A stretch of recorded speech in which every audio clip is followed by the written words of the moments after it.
Jurassic Island, premier parc dédié aux dinosaures de toute la Caraïbe. Parcourez le parc à la rencontre de dinosaures animés à taille réelle.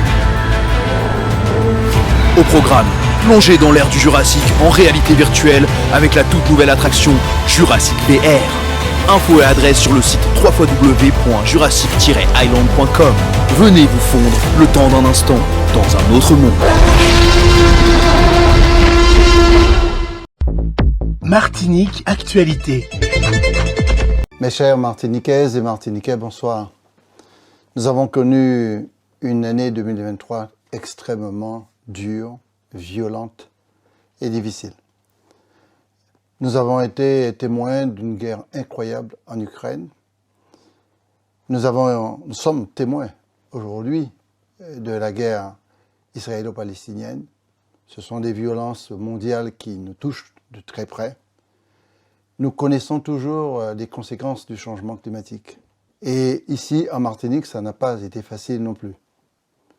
La collectivité territoriale a connu une cyberattaque d'une rare violence. Nous avons fait tous les actes de courage et de détermination pour contrer cette cyberattaque. Je voudrais remercier ceux et celles qui ont beaucoup travaillé pour qu'on puisse réussir à recommencer à payer et surtout m'excuser auprès des entreprises, des associations qui n'ont pas bien sûr reçu leur financement dans de bonnes conditions.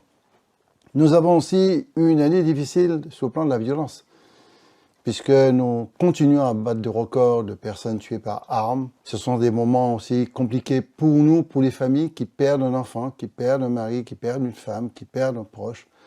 Ces moments sont difficiles et compliqués à vivre. Cependant, nous devons tenir. C'est un pays soudé, c'est un pays qui doit être uni et extrêmement solidaire. Mais Dieu merci, on n'a pas eu que des malheurs, on a eu de belles choses aussi. Nous avons mené une bataille collective, quelle que soit la tendance politique, pour nous permettre de conquérir notre place au patrimoine mondial de l'UNESCO avec la montagne Pelée. Nous avons mis en place la maison du retour.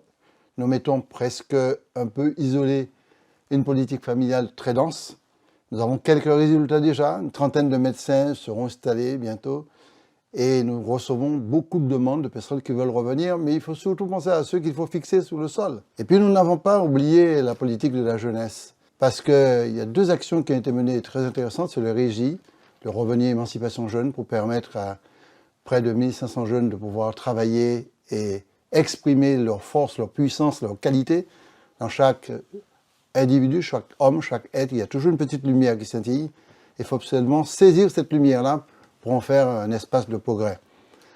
Pendant les vacances, on a aussi multiplié les efforts pour qu'un job insaisonnier permette à près de 2000 jeunes de travailler pendant les vacances. Et nous continuons, malgré la cyberattaque, nous avons essayé de continuer à payer, pas facilement, bien sûr, l'autonomie des personnes âgées, les accompagner, à payer des salaires, à rester dans la dynamique de l'investissement. Bien entendu, ça a été aussi la poursuite du combat mené pour plus de responsabilité locale, plus de dynamique locale, avec l'adoption de notre drapeau, de notre hymne.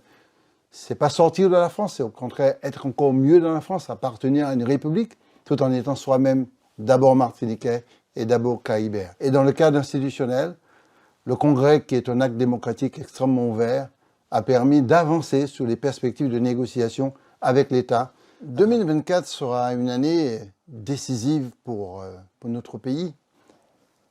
Une année décisive parce que, après 2 ans de mandat où nous avons préparé le terrain de l'investissement, de réorganisation pour que l'administration soit de plus en plus performante, où nous avons aussi essayer de régler au mieux ce qu'on nous a laissé en héritage sur le plan financier.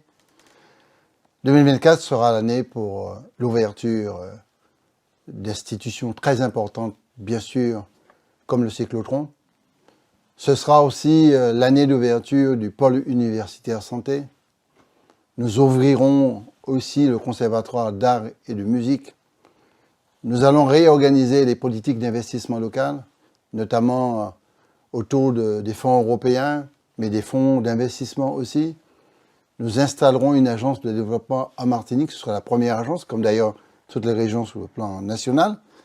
Et nous voulons absolument être performants dans la liquidation des financements et aussi le soutien à la précarité, notamment des personnes âgées, des jeunes, les bourses, l'aide à l'habitat, etc.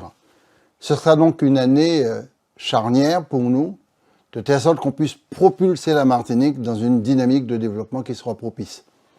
Je pense à l'installation du CT Biome au Lamentin.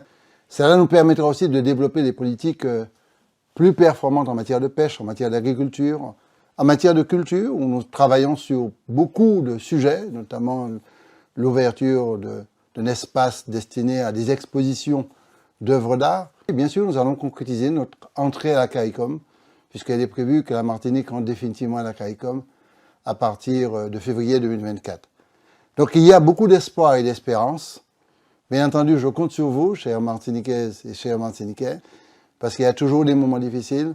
Il faut que cette année 2024 vous apporte du bonheur, vous apporte de la santé, de la joie.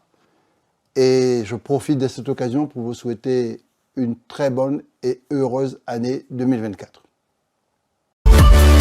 O-News Radio sur outremernews.fr.